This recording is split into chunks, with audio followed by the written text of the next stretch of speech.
Hello, everyone, and welcome to 100 Yards of Football Sports Talk Radio. I'm your host and producer, Logan Landers, and joining me to talk about the Red River Showdown between the Texas Longhorns and the Oklahoma Sooners. As always, my man, Mr. Football, Vincent Turner. How you doing today, sir? Yes, sir. How we doing? Let's go. Let's do it. Sooner. It's going to be a great game, as always, between these two. You got Texas coming in here 5-0. Oklahoma also 5-0. Number 3 versus number 12 in the nation. We'll get into it in just a second. But if you enjoyed the episode today, once again, please like, comment, share, and subscribe on Facebook and YouTube. Also, check out our podcast, available on all major podcast streaming platforms. Let's talk about these two exciting, fun teams to watch. We're going to kick things off with the Texas Longhorns first and foremost. Got to look at Quinn Ewers. What he's done this year, he's looked really good. 10 touchdowns, just 1 INT, 1,358 yards, and he has looked good on a 66% clip in terms of throwing the ball around. Has been sacked 9 times, though, just something to watch out for in this ball game. Other than that, he's looked really good. He's played really well against some stiff competition. And Quinn Ewers, we know he's got that cannon of an arm. Running back room, you got Jonathan Brooks, 86 carries for 597 yards, getting close to a 7-yard average per carry. One of the most slept-on running backs potentially in the college football world. 5 TDs on the ground for him.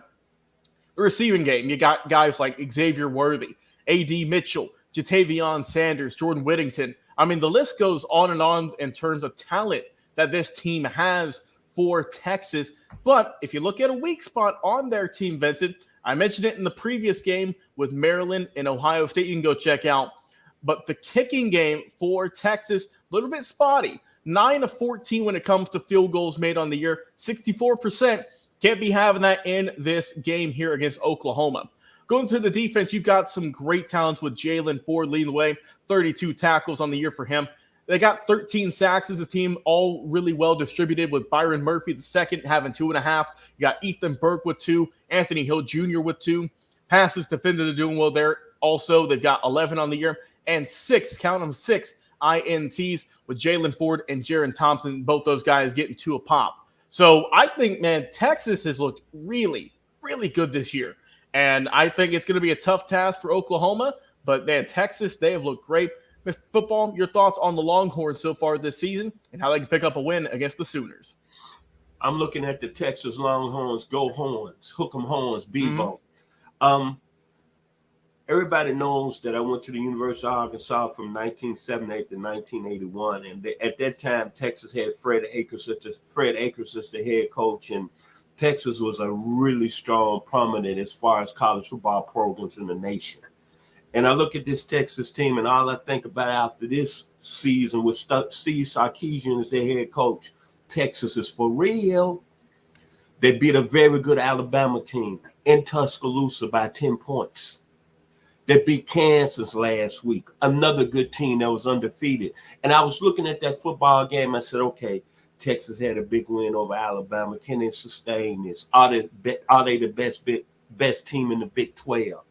And they showed me last week, and they went over Kansas. They are for real. They are college football playoff for real. Mr. Ewens is an NFL prospect. You gave his numbers a few seconds ago. He's legit. Couldn't get on the field at Ohio State, came back home. Now look what he's doing at Texas. Then most of all, what I like about the Longhorns, they brought up A. Mitchell from the University of Georgia, who's won back-to-back national championships. Think about what he's meant to that football team. 321 yards, 22 receptions, 4 touchdowns. You got a guy on the outside that's playing at a high NFL level. That's why Texas right now, in my mindset, is they for real. And they bring it back to Texas history. James Street. Can we say James Street one more time? Earl Campbell. Can we say his name one more time? Vince Young, Kenneth Sims, Tony Nobis, Casey Hampton, Chris Gilbert, Ricky Williams.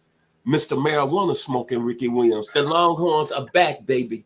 This is a good football team, and they're a top 3 team in the country. Yes, sir. Let's flip things over to the Oklahoma Sooners, who are actually favored in this game by a few markets out there I've seen.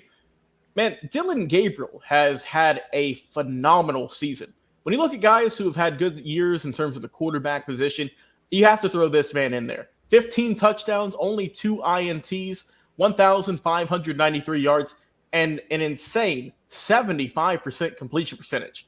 I mean, he has looked lights out in every game he's been a part of this season. Look at the running game, not as strong as Texas, but you do have a really good room with Marcus Major, Tawee Walker, Javante Barnes. All those guys get a good amount of carries and have averaged around 4 to 5 yards per carry. So you got pretty much a three-headed monster there.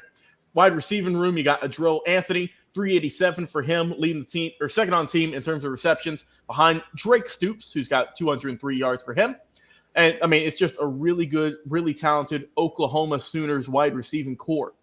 Now the defense, this is where they're going to have to get things rolling here against Texas. You got to stop that high-powered Texas Longhorn offense. I think it all starts with Danny Stussman. 21 solo tackles, 49 on the season already. Leads team in sacks with 2. And he is just an absolute monster on the defensive side of the ball.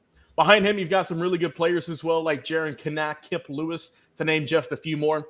Passes defended, they've got 14 on the year and 10 interceptions. You've got Billy Bowman Jr., Key Lawrence, Gentry Williams, Trace Ford. All those guys are just putting in work in the backfield and just absolute ball hawks, we like to say here on the show.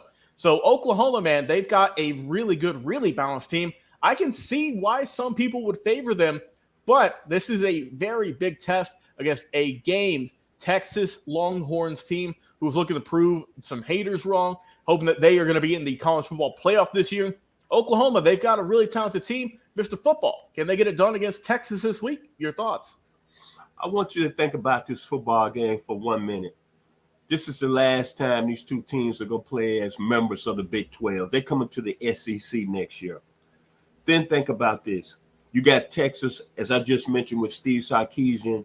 The fan base feels like right now they had a team that can challenge for the national championship. Then you think about Brent Venables. Came over last year. Oklahoma went 6-7. 6 wins, 7 losses, played in a bowl game, played to advance against Florida State. But think about last year's game. Texas beat Oklahoma 49-0. What I look at is the Sooners, a tremendous program. When I was small, Logan, there was must-see TV along with them in USC in the 70s and 80s. And you look at Brent Venables. Last year, he didn't have Dylan Gabriel in this football game. Mr. Gabriel is elite. And the one thing we know about Brent Venables, he's an outstanding defensive coach. All you got to do is look at his time at Clemson. Last year, Oklahoma was 9th in the Big 12 in defense total out of 10 teams. This year, they number 1 in scoring defense, and they number 1 in turnover margin. And when you look at the Sooners, you got to think of this. I can see why a lot of people, as you said, are out there picking Oklahoma because this is a revenge game. Texas has got everything going. They just beat Alabama a couple of weeks ago. They beat a real good Kansas team. Oklahoma had a very good, impressive win over Cincinnati on the road 2 weeks ago. But this game right here, it's going to tell us a lot. Is Texas the premier program right now in the Big 12? Out of college football, I want to say national championship quality. In this game, Brent Venables, he want to show Oklahoma that the Sooners are back. Boomer, Sooner, Steve Owens, Adrian Peterson, Billy Sims, George Crumby, Brian Bosworth, Joe Washington, Keith Jackson, Darryl Hunt, and the great Barry Switzer from Crossett, Arkansas. Boomer, Sooner. And you know what, Mr. Logan Landers?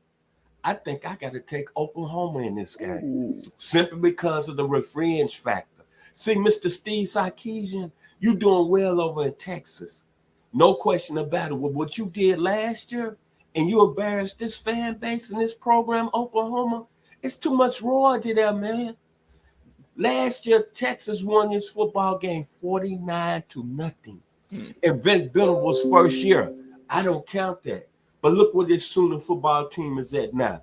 So, one more time, I'm taking the Sooners 28-24. Dun, dun, dun, dun, dun, dun, dun, dun, boom.